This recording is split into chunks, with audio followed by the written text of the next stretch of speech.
ଧଳା ଚାଦର ଭଳି ବରଫ ଆସ୍ତରଣରେ ଆବୃତ ହୋଇଛି କାଶ୍ମୀର। 3 ଫୁଟରୁ ଅଧିକ ବରଫ ଆସ୍ତରଣରେ ଆଚ୍ଛାଦିତ ହୋଇଛି ଘରଦ୍ୱାର, ଗଛ, ରାସ୍ତା, ଗାଡ଼ି। ଏଥିସହିତ ତୁଷାରପାତ ମଧ୍ୟ ହେଉଛି। ଏ ଦୃଶ୍ୟ ଦେଖିବା ପାଇଁ ଶୀତ ଋତୁରେ ପର୍ଯ୍ୟଟକଙ୍କ ଭିଡ଼ ଜମୁଛି।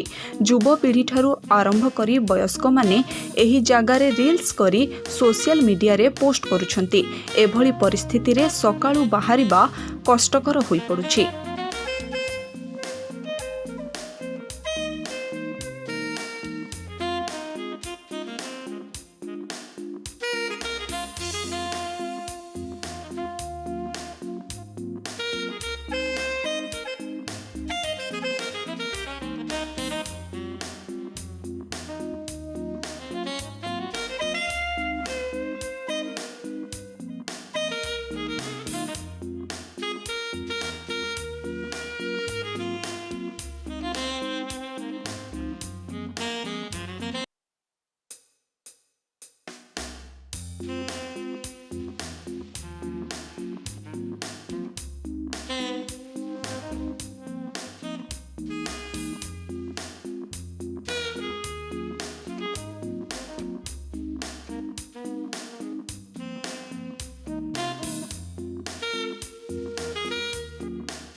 ब्यूरो रिपोर्ट, ONA खबर।